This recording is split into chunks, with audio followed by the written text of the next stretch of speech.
السلام عليكم ورحمة الله وبركاته.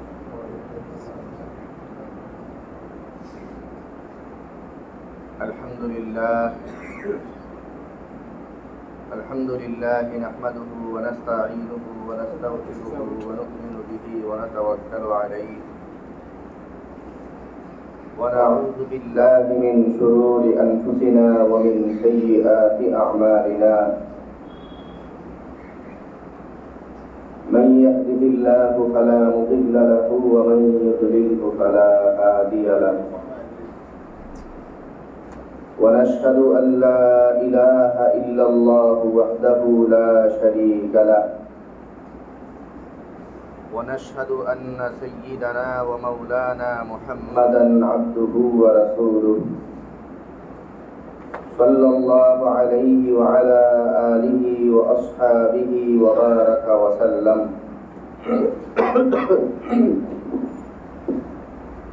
أما بعد فأعوذ بالله من الشيطان الرجيم. بسم الله الرحمن الرحيم. يا أيها الذين آمنوا كتب عليكم الصيام كما كتب على الذين من قبلكم لعلكم تتقون.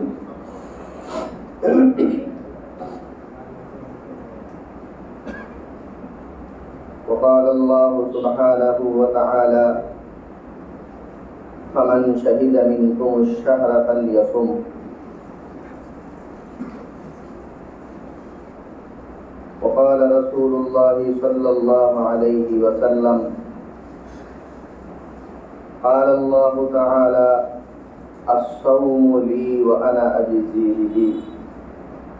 وعن النبي صلى الله عليه وسلم أنه قال: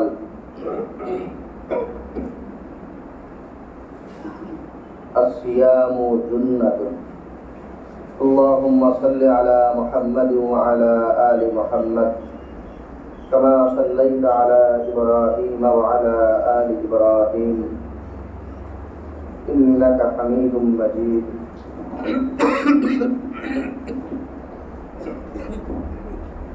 اللهم بارك على محمد وعلى آل محمد كما باركت على إبراهيم وعلى آل إبراهيم إنك حميد مجيد. سبحانك لا علم لنا إلا ما علمتنا إنك أنت العليم الحكيم.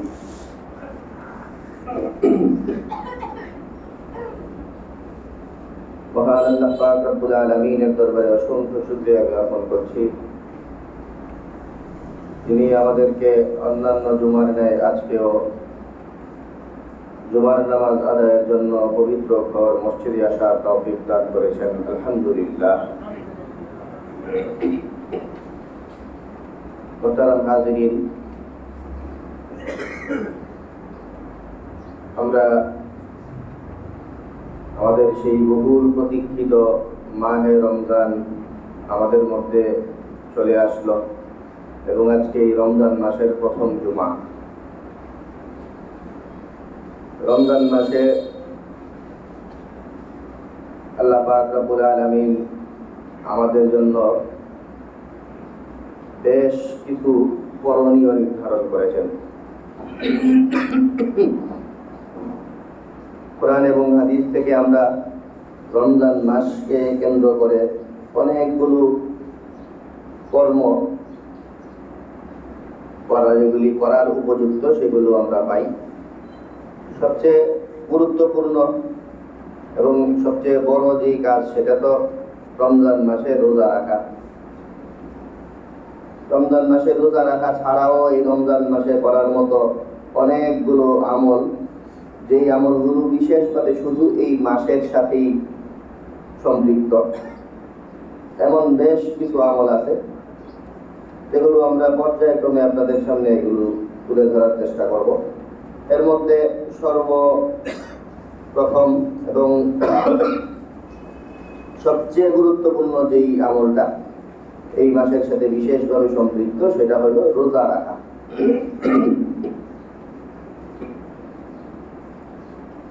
আল্লাহ পাক রব্বুল আলামিন এই রোজা ফরজ করার ব্যাপারে কোরআনে কারীমে উল্লেখ করেন, ইয়া আইয়ুহাল্লাযীনা আমানু কুতিবা আলাইকুমুস সিয়াম কামা কুতিবা আলাল্লাযীনা মিন ক্বাবলিকুম লাআল্লাকুম তাত্তাকুন। এই লোক সকল, তোমাদের জন্য, হে ঈমানদারেরা, তোমাদের উপরে রোজা ফরজ করা হয়েছে যেইভাবে তোমাদের পূর্ববর্তী লোকদের উপরও ফরজ করা হয়েছিল। এই রোজা ফরজ করার বড় উদ্দেশ্য হলো তোমরা যেন তাকওয়াবান হইতে পারো, মুত্তাকি হইতে পারো, তাকওয়া অবলম্বন করতে পারো। রমজানের রোজা ফরজ এখান থেকে আমরা দেখতে পাই, এবং রমজানের রোজা তারা আল্লাহ পাক রব্বুল আলামিন মানুষজনকে মুত্তাকি বানাইতে চান, তাকওয়াবান বানাইতে চান। তাকওয়া, রমজানের রোজার সাথে তাকওয়ার অনেক বড় একটা সম্পর্ক আছে। এই কারণেই রমজানের রোজা ফরজ করার সাথে আল্লাহ তাআলা এই কথা জুড়ে দিয়েছেন যে যেন তোমরা খোদা ভীরু হইতে পারো, আল্লাহর ভয় তোমাদের মধ্যে যেন কাজ করে, তোমরা যেন মুত্তাকি হইতে পারো। তো রমজানের রোজার সাথে তাকওয়ার সম্পর্কটা বিশেষভাবে লক্ষণীয়। রমজানের রোজা এটা এমন একটা আমল, যে আমলটা কেউ যদি আসলে রোজা রাখে তাহলে আল্লাহকে সন্তুষ্ট করার জন্য এবং আল্লাহর ভয়েই মানুষ রোজা রাখে, অন্য কোনো কারণে রোজা রাখা যায় না। অনেক আমল অন্য কারণে করা যায়। নামাজ শোক লজ্জার ভয়েও পড়তে হয় অনেক সময়। মানুষজন দেখলে মুরব্বী মানুষ 2 দিন পরে মারা যাবে, এখনো নামাজ পড়ে না, এই বিভিন্ন কথা মানুষজন শোনায়, এই জন্য অনেকে নামাজ পড়ে।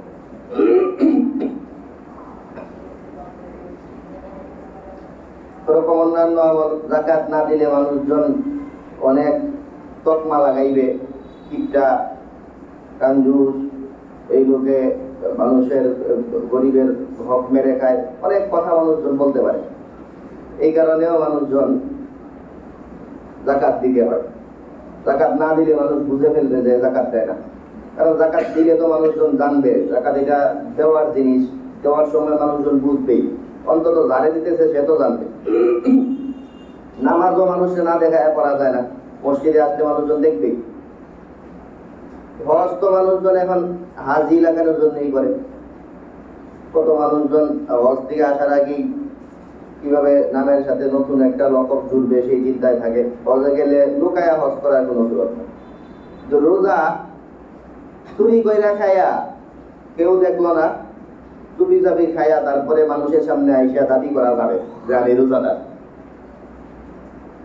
রোজা রাখা এমন একটা আমল, যেই কাজটা কেউ যদি করে তাহলে আল্লাহর ভয়ই করছে, মানুষ দেখানোর কিছু নাই। কারণ মানুষ দেখানো যায় রোজা না রাখাও। চুরি করে খায়া মানুষের কাছে ভাব তুললেন যে রোজা, এটা সম্ভব। কিন্তু আপনি যদি আসলে রোজা রাখেন তাহলে এটার অর্থ এটাই যে আসলে আপনি আল্লাহর ভয়ে রোজা রাখছেন, কারণ অন্য কোনো কিছু এখানে সুযোগ নাই। রোজা তো হইলো খাবার দাবার ছেড়ে দেওয়া, কোনো কাজ বর্জন করা। অন্য সবগুলি ছিল করণীয় টাইপের। হজ করলে এটা কিছু কাজ করতে হয়, যাকাত দিলে যাকাত দেওয়ার কাজটা করতে হয়, নামাজ পড়লে কিছু জিনিস আদায় করতে হয়। কিন্তু রোজার মধ্যে করার কিছু নাই। রোজার হইল শুধু বাদ দেওয়া, খাবার পানা সব বাদ দিয়ে দেওয়া। তো এই বাদ দেওয়ার নাম হইল রোজা। এই কারণে রোজা এমন এক কাজ, যেই কাজটা কেউ যদি আসলে রোজা রাখে তাহলে মানুষ দেখানোর জন্য রোজা রাখে না। কারণ মানুষ দেখানোর নিয়ত যদি কারো ভিতরে থাকে তাহলে রোজা না রাখাও মানুষ দেখাইতে পারবো, বলবো যে আমি রোজা, চুরি করে খাইলো। তো সে যদি আসলেই না খাইয়া আল্লাহ সে রোজা রাখে তাহলে এর অর্থ হইলো আসলেই তার মধ্যে তাকওয়া বীজ তৈরি হইতেছে, তাকওয়া কিছুটা আছে, আল্লাহর ভয় আছে, এই কারণেই রোজা রাখছে।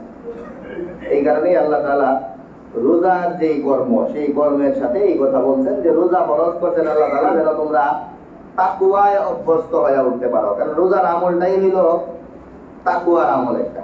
ওখানে লৌকিকতা চলে না, কোনো সুযোগই নাই লৌকিকতা। তো এই হলো রোজার আবশ্যকীয়তা। এই আবশ্যকীয়তার বাইরে রোজার বহু ফজিলত আছে, অনেক গুরুত্বপূর্ণ কাজ। দুনিয়া আখিরাত সর্বত্রই এই রোজার ফজিলতের কথা কোরআন হাদিসে বর্ণিত। নবী সাল্লাল্লাহু আলাইহি ওয়াসাল্লাম ইরশাদ করেন যে সালাতু দাওয়াতিন লা তুরাদ্দু, তিন ব্যক্তির দোয়া এগুলো অফেরত যোগ্য। দোয়া করলে আল্লাহ সেই দোয়া ফেরত দেন না, কবুল করে নেই। তো তিন ব্যক্তির মধ্যে দুই ব্যক্তিকে এটা নিয়ে তুলকালাম। একটা ব্যক্তি হইল দাওয়াতুস সাইম, রোজাদারের দোয়া। এই রোজাদারের দোয়া আল্লাহ তাআলা ফিরাইয়া দেন না। আর বাকি দুইটা ব্যক্তিকে এটা নিয়ে অনেক বক্তব্য, এক এক হাদিসে এক এক রকম। কোনটায় আছে মুসাফিরের দোয়া, কোনটায় আছে পিতার দোয়া তার সন্তানের জন্য, কোনটায় আছে মাজলুমের দোয়া। তো ওরকম বিভিন্ন বক্তব্য আছে, কিন্তু একটা ব্যাপার কমন সব হাদিসে যেটা আছে সেটা হলো রোজাদারের দোয়া, এটা আল্লাহ তাআলা ফিরাইয়া দেন না। তো দুনিয়ার এসব ফজিলত ছাড়াও আখিরাতের প্রতিটা পদে পদে রোজা মানুষের জন্য, যারা রোজাদারদের জন্য রোজা কিয়ামতের দিন সহায়ক হয়ে ওঠে। কিয়ামতের মাঠে বিভীষিকাময় মুহূর্ত, এই সময়ে হাদিসের মধ্যে আছে আস-সাওমু ওয়াল কুরআন ইউশাফিআনে, কোরআন এবং রোজা এই দুইটা জিনিস সুপারিশ করবে। কোরআন তার তেলাওয়াতকারীর জন্য, আর রোজা যারা রোজা রাখছে তাদের জন্য সুপারিশ করবে। এবং হাদিসের বহু সূত্রে আছে যে এবং তাদের এই সুপারিশ গ্রহণও করা হবে, আল্লাহ তাআলা কবুলও করবেন। তার মানে গ্রাহ্য সুপারিশ, খুব গুরুত্বপূর্ণ সুপারিশ রোজাদারদের জন্য কিয়ামতের মাঠে করবে। জাহান্নামে যেন রোজাদাররা না যাওয়া লাগে, এই জন্য নবী সাল্লাল্লাহু আলাইহি ওয়াসাল্লাম জাহান্নাম বন্ধ করে দেওয়ার জন্য বলছেন আস-সাওমু জুন্নাতুন, কোথাও আছে জুন্নাতুন মিনান নার কাজুন্নাতি আহাদিকুম মিনাল কিতাল। যুদ্ধের মাঠে লড়াইয়ের সময়ে তোমাদের জন্য যেমন ঢাল থাকে যেটা তোমাদের রক্ষা করে, রোজা তোমাদেরকে জাহান্নাম থেকে রক্ষা করবে।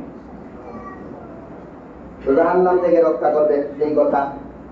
তারপরে জান্নাতে প্রবেশ করানো, শুধু প্রবেশ করানো না, একদম অভ্যর্থনা জানিয়ে প্রবেশ করানো। নবী সাল্লাল্লাহু আলাইহি ওয়াসাল্লাম বলেন জান্নাতের মধ্যে একটা বিশেষ গেট শোভা পাবে, এই গেটের নাম হলো রাইয়ান, লা ইয়াদখুলুহা ইল্লা সাইমুন। এই গেটটা সাজানোই হবে রোজাদারদের অভ্যর্থনার জন্য, ওটা দিয়ে রোজাদাররা প্রবেশ করে। তো জান্নাতে প্রবেশ করা এই পর্যন্ত শেষ না। জান্নাতে প্রবেশ করার পরে তাদের জন্য ভিআইপি হাউসের ব্যবস্থা। নবী সাল্লাল্লাহু আলাইহি ওয়াসাল্লাম বলেন ইন্না ফিল জান্নাতি গুরাফান তুরা যুহুরুহা মিন বুতুনিহা ওয়া বুতুনুহা মিন যুহুরিহা। জান্নাতের মধ্যে বিশেষ অ্যাপার্টমেন্ট আছে, বিশেষ বাড়ি আছে জান্নাতে। যেই বাড়িটা আমাদের দেশের বিভিন্ন উন্নত জিনিসগুলো যে তৈরি করা হয়, আপনারা যদি খেয়াল করেন তাহলে দেখবেন যে দুনিয়াতে উন্নত মানের যেই কোনো জিনিস, আকর্ষণীয় যেই বস্তুগুলো তৈরি করা হয়, এরা একটা জিনিস কপি করার চেষ্টা করে। সেটা হলো কোরআন হাদিসে জান্নাতীদের জন্য কি কি নিয়ামতের বর্ণনা দেওয়া আছে, ওই টাইপের গুলোকে নকল করতে চায়। তাদের এই লগের সিস্টেম, গ্লাসের সিস্টেম, বিভিন্ন ওগুলো দেখলে দেখবেন যে কোরআনে বা হাদিসে এরকম বর্ণনা দেওয়া আছে, জান্নাতে দেওয়া আছে। তো আমাদের দেশে সমুদ্রের পাড়ে সাগর দেখা যায়, ওই রকম পাশে মানুষজন হোটেল নির্মাণ করে, যেগুলো থেকে বাহির থেকে ভিতরে, ভিতর থেকে বাহিরের সাগর পার, এগুলি সাগরের চিত্র সব দেখা যায়। তো তো ওগুলো ওই হাদিসের এই জায়গাটা থেকে ওটার কপি। হাদিসে এখানে আছে যে জান্নাতে ওরকম বাড়ি থাকবে, হোটেল থাকবে বা ঘর থাকবে, যেটাই বলেন, যেটা তুরা জুহুরুহা মিন বুতুনিহা ওয়া বুতুনুহা মিন জুহুরিহা, ওটার বাহির থেকে ভেতর দেখা যাবে, ভিতর থেকে বাহির দেখা যাবে। ওরকম উন্নত মানের গ্লাস ফিটিং সিস্টেম করে ওরকম বাড়ি থাকবে। তো এক সাহাবী প্রশ্ন করে বসলেন, এত আকর্ষণীয় জিনিসের বর্ণনা শুনে, লিমান ইয়া রাসূলুল্লাহ, এটা কার, কারা পাবে এটা? তো নবী সাল্লাল্লাহু আলাইহি ওয়াসাল্লাম বললেন, এটা কারা পাবে সেই বর্ণনাটা একটু বড় বর্ণনা, বেশ কয়েকজন মানুষ। নবী সাল্লাল্লাহু আলাইহি ওয়াসাল্লাম বলেন, লিমান আতাবাল কালাম ওয়া আত'আমাত তাআম ওয়া আদামাস সিয়াম ওয়া সাল্লা ওয়ান নাসু নিয়াম। চার শ্রেণীর লোক এটা পাবে। এক শ্রেণী হলো যারা খুব হাস্যাস বাস্যাস, যারা হাসি খুশি, যারা এবং মানুষজনের সাথে খুব সদাচরণ করে, মানুষের সাথে খুব ভালো চেহারায় মিট করে এবং তাদের কথাবার্তা খুব সুন্দর। লিমান আতাবাল কালাম, যার কথা মধুর হয়, সুন্দর ভাবে মানুষের সাথে যে কথা বলে, এই লোক পাবে। ওয়া আত'আমাত তাআম, এবং মানুষজনকে যারা খাবার খাওয়ায়, খাবার খাওয়ানোর আমলটা যারা করে তারা পাবে।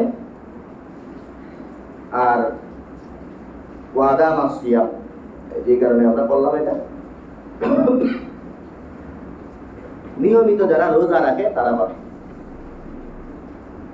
আরেকজন ওয়া সাল্লা ওয়ান নাসু নিয়াম, সব মানুষ যখন ঘুমায়া থাকে ওই সময়ে যারা নামাজ পড়ে এরা পাবে। এই হলো চার শ্রেণীর লোক, এরা এটা পাবে। তো এই মোটামুটি বহু আয়াত এবং হাদিস আছে রোজার ব্যাপারে। আমরা স্টেপ স্টেপ ধারাবাহিকভাবে বেশ কয়েকটা বললাম। বেশ কয়েকটা বলার পরে আমরা সর্বশেষ আমরা আত্মসমর্পণ করি যে আপনাদের কাছে রোজার অনেক ফজিলত বলছি, বলার পরে শেষ কথা এটাই যে এগুলি দিয়ে আসলে আপনাদের আমরা কিছু বুঝাইতে পারি না। কারণ আল্লাহ তাআলা শেষ পর্যন্ত এটাই বলে দিয়েছেন যে রোজার ফজিলত বইলা তোমরা কোনো লাইন পাইবা না, কোন কিনারা পাইবা না। কারণ রোজা তো এটা আমার জন্য মানুষজন রাখে, আমার সন্তুষ্টির জন্য রাখে। কেন আল্লাহর সন্তুষ্টির জন্য একটু আগে আমরা বলছি, মানুষ দেখানোর কিচ্ছু নাই, এটা আল্লাহর সন্তুষ্টি কাজ করে। আল্লাহ তাআলা বলেন as-sawmu লি, রোজা আমার জন্যই হয়, মানুষকে দেখানোর জন্য রোজা হইতে পারে না। এজন্য ওয়া আনা আজিজি বিহি, ওটার কি ফজিলত আর কি প্রতিদান এটা তোমরা কিছু হয়তো বলতে পারো, মুখরোচক কথাবার্তা কিছু বলবা যেগুলি বাস্তবসম্মত কথা, কিন্তু এটা দিয়ে তোমরা কিছু শেষ পর্যন্ত যাইতে পারবা না। শেষ কথা এটাই যে এটার প্রতিদান কি সেটা তোমাদের জানার বাইরে, ওটা দেওয়ার সময় দেখবা আমি কি দেই। তো এই হইল রোজার ফজিলতের ব্যাপারে সর্বশেষ কথা।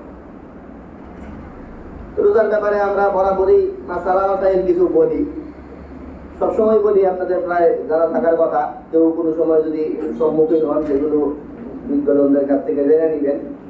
রোজা কারে কয়, কিভাবে রাখতে হয় সেগুলি আপনারা জানেন। রোজা সুবহে সাদিক তো আমাদের জানার দরকার নাই, আমাদের ঘড়ির টাইমই ঠিক করা আছে। সেহরির যেই সর্বশেষ টাইম, এর আগ মুহূর্ত থেকে নিয়ে ইফতার পর্যন্ত ওই টাইমটায় অভুক্ত থাকা, খাবার বাদ দেওয়া, পানাহার বাদ দেওয়া, নারী সঙ্গ বাদ দেওয়া, এগুলো এই তিনটা জিনিস বাদ দেওয়ার সাথে নিয়ত করা। তো নিয়ত যারা সেহরি খাইতে উঠেন এটা অটোমেটিক নিয়ত তো হয়, তাছাড়া কেউ নিয়ত করলে করতেও পারেন। এইটাকে বলা হয় রোজা। সেহরির সময় অনেকে একটু বেশি সময় পর্যন্ত তাড়াহুড়া করতে গিয়ে রোজা ভেঙে ফেলেন, অনেকে আজান পর্যন্ত ওয়েট করে ফেলেন। আজান দেওয়ার অর্থ হইল ওই টাইম শেষ, পরের ফজরের টাইম শুরু, এরপরে আর রোজা হয় না। একটু সতর্কতার সাথে একটু আগেই শেষ করে ফেলবেন। এরপরে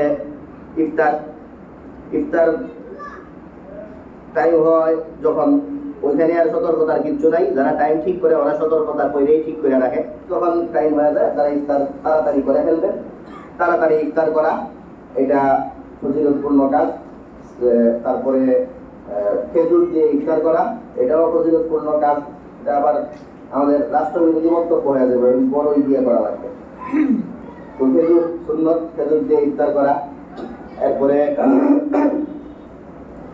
ইফতার করানো, এটা আরেকটা গুরুত্বপূর্ণ আমল। এই সময়ে ইফতার করানোর ব্যাপারে নবী সাল্লাল্লাহু আলাইহি ওয়াসাল্লাম বলেন, মান ফাত্তারা সাইমান, যেই ব্যক্তি অন্য কাউকে ইফতার করাবে, কানা লাহু মিসলু উজুরিহি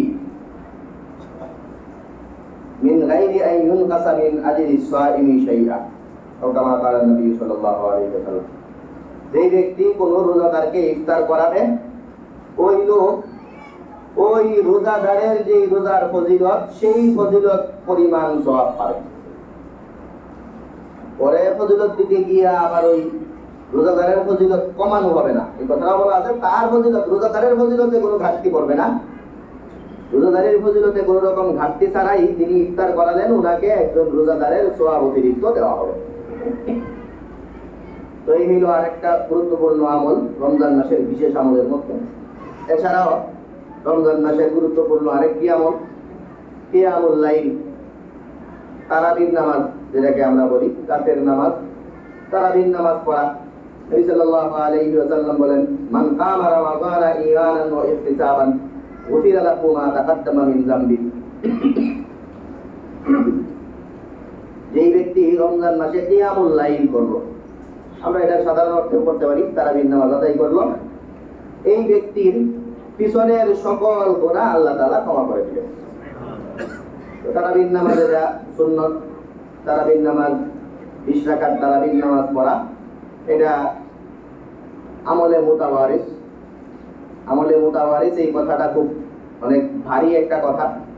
আমাদের সমাজে অনেকেই তারাবির নামাজের রাকাত সংখ্যা নিয়ে আমাদের এই মসজিদেও দুর্ভাগ্যজনকভাবে, তারপরে সব মসজিদে কিছু লোককে দেখি আমরা বিচ্ছিন্নতা অবলম্বন করার চেষ্টা করি। বিচ্ছিন্নতা অবলম্বন আপনারা করবেন না। 20 রাকাত তারাবি এটা পড়বেন। 20 রাকাত তারাবি একটা গলত কথা, আমাদের যারা বিচ্ছিন্নতা অবলম্বন করতে চান ওনাদের একটা গলত কথা আছে, সেটা হলো 20 রাকাত তারাবি এটা সহিহ হাদিসে নাই, ওই ধরনের কিছু কথা ওনারা বলতে চান।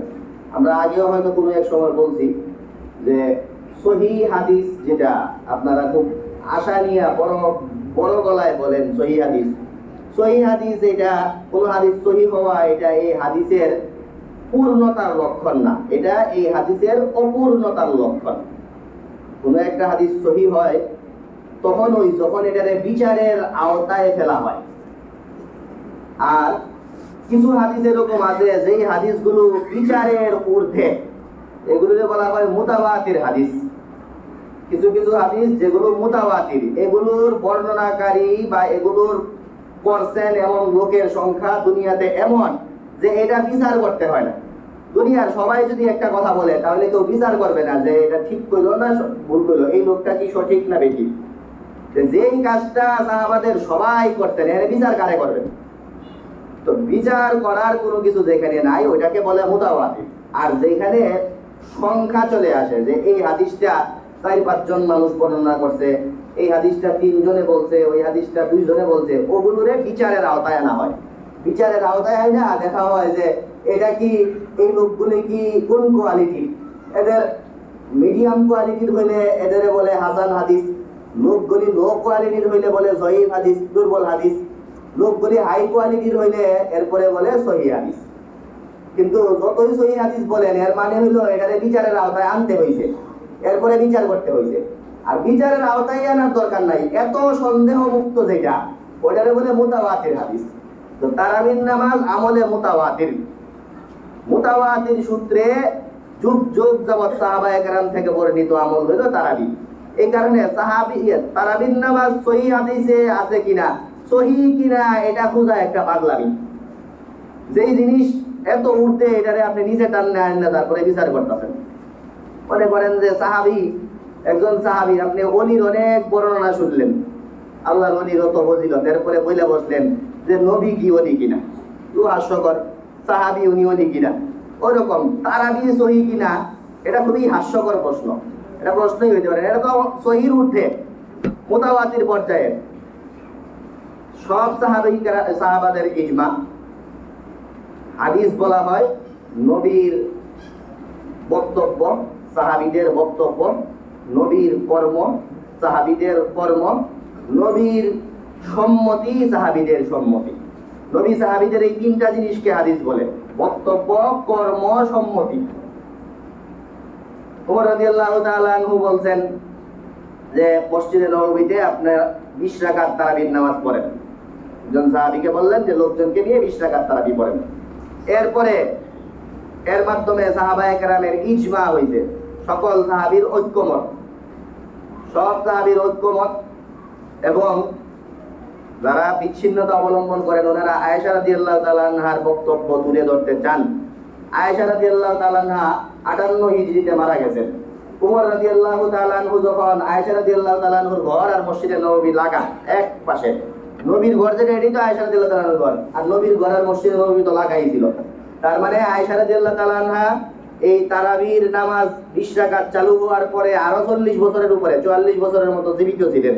এরপরে মারা গেছেন। এই 40-44 বছর পর্যন্ত উনি টানা দেখা গেছেন যে উনার লগের ঘরের পাশেই যে মসজিদ, সেখানে 20 রাকাত তারাবি হইতেছে। আপনারা এখন কি বলবেন বলেন? হয়তো বলবেন আয়েশা রাদিয়াল্লাহু তাআলা আনহা উনি লোকটা সুবিধার ছিল না, যে উনি জানেন যে তারাবির নামাজ 8 রাকাত, এরপরেও 40 বছর পর্যন্ত এই খারাপ কাজ হইতাছে পাশে, এরপরেও কিছু বলেন নাই। এটা বলবেন। এটা বললে আয়েশা রাদিয়াল্লাহু তাআলা আনহার ব্যাপারে আপনারা এই ধারণা করবেন। আর নাইলে আয়েশা রাদিয়াল্লাহু তাআলা আনহার ব্যাপারে যদি এটা বলেন না উনি সাহাবী, নবীর স্ত্রী, উনি কোনো খারাপ কাজ হইতে দেখবেন আর এটা বারণ করবেন না, এটা হইতে পারেন না, তাহলে আপনার মেনে নিতে হবে যে আয়েশা রাদিয়াল্লাহু তাআলা আনহা নিজেও এটাই এই পক্ষে যে হওয়া তারাবি 20 রাকাত আমি মানতেছি। 40 বছর উনি মানতেছেন। তো এই ব্যাপারে আমরা কথা বলছি যে নবী ছাড়া অন্য কেউ সাহাবায়ে কেরাম মেয়ারে হক কিনা, সত্যের মাপকাঠি কিনা, ওই কথাটা আর এই কথাটা প্রায় পাশাপাশি। এটা নিয়ে কিছুদিন আগে আমরা কথা বলছি।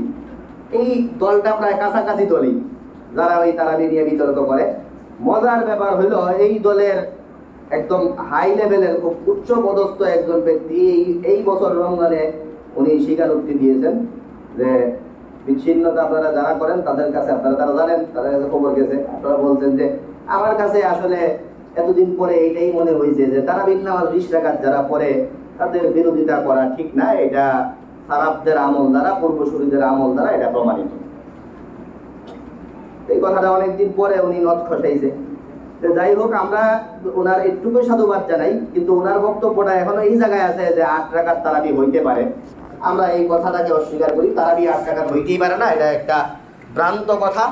এজন্য যারা বিচ্ছিন্নতা অবলম্বন করেন আপনারা 20 রাকাত করবেন, কারণ আপনাদের লোকেরাই এখন বক্তব্য দিচ্ছে যে 20 রাকাত করলে সমস্যা নাই। আর যারা অলসতার কারণে 8 রাকাত করে, কিছু লোক এই 8 রাকাত নাম শোনার পরে কিছু লোকের মধ্যে অলসতা কাজ করে, এরপরে ভাবছে যে ভাল লাগে না 8 করে চলে আসবো। এই দলাদলিত না। আপনাদের বলবো আমরা অন্তত কিছু কিছু দলের সাথে সাদৃশ্যতা বাদ দিতে হয়, ওই দল ভারী হয় মনে হয়। এটা উদাহরণটা খারাপ হয়ে যায়, এত খারাপ উদাহরণ না এটা। তারপরেও আল্লাহ তাআলা বলেন, গতকালকে তারাবিতে তেলাওয়াত করা হয়েছে, ইয়া আইয়ুহাল্লাযীনা আমানু লা তাত্তাখিযুল ইয়াহুদা ওয়ান নাসারা আউলিয়া, হে ঈমানদাররা তোমরা ইহুদি নাসারাদের দল ভারী কইরো না। নবী সাল্লাল্লাহু আলাইহি ওয়াসাল্লাম বলেন, মান কাসসারা সাওয়াদা কাউমিন ফাহুয়া মিনহুম, যেই লোক অন্য কোন পার্টির দল ভারী করে এই দলেরই। তো এই জন্য অলসতা করতে গিয়ে কেউ ওই কাজ করবেন না। যদি আপনার শরীরে না কুলায়, খুব খারাপ লাগে, প্রয়োজনে পিছনের দিক দিয়ে বসে পড়েন। এরপরে যদি দাঁড়ায় পড়তে না পারেন তাহলে বসে পড়েন। অনেক বেশি একদম অসুস্থ শরীর, ভালো না, সেটা ভিন্ন কথা। আপনারা তারাবি ওই দিন যদি না পড়েন, ঘরে একা একা আস্তে ধীরে পড়েন, সূরা তারাবি পড়েন, নিজে নিজে পড়েন। আর যারা 8 রাকাত ছাড়া, এত কথায় হয় না 8 রাকাত পড়বেনই মনে হয়, আপনারা অন্তত ওই আপনারা একটা জোন ঠিক করে নিয়েন। আপনারা নামাজের মাঝখানে আমরা শুনি কাতারে বেকাত গোটান, মাঝখান দিয়া অনেক খারাপ পিছিয়ে একটা প্রতিচ্ছবি তৈরি হয়, আশপাশ থেকে উঠে যান, মানুষজন ভাবে যে কি এরা কি করে, এটা নিয়ে আরো খারাপ সিনারি তৈরি হয়। এজন্য এগুলোতেও করবেন না। আমরা আশা করি আমাদের এত কিছুর পরে আপনারা এই 8 রাকাতের কেউ থাকবেনই না, আপনারা 20 টাকাতেই পড়বেন। আর 20 টাকা পড়ার পক্ষে তো এখন আপনাদের লোকদের বক্তব্য আছে। এরপর এখন তো আর আপনারা যদি ওই দলীয় কোনো তাআসসুব, দলান্ধতা কাজ করেও তাহলেও 20 টাকা করতে পারেন এখন। এজন্য আপনাদের কাছে অনুরোধ, আপনারা 20 টাকাতেই পড়েন এখন।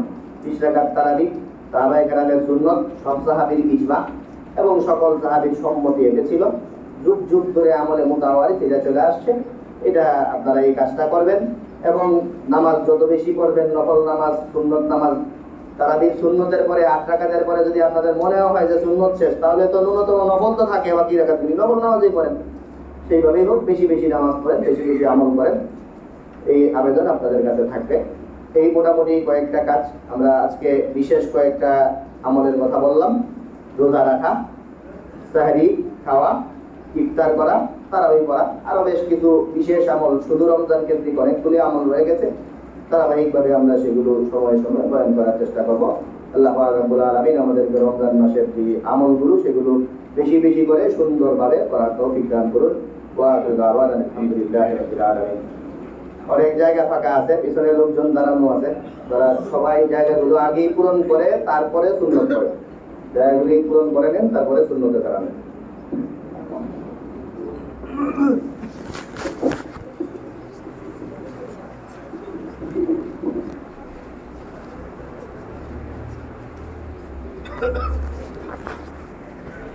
Thank you.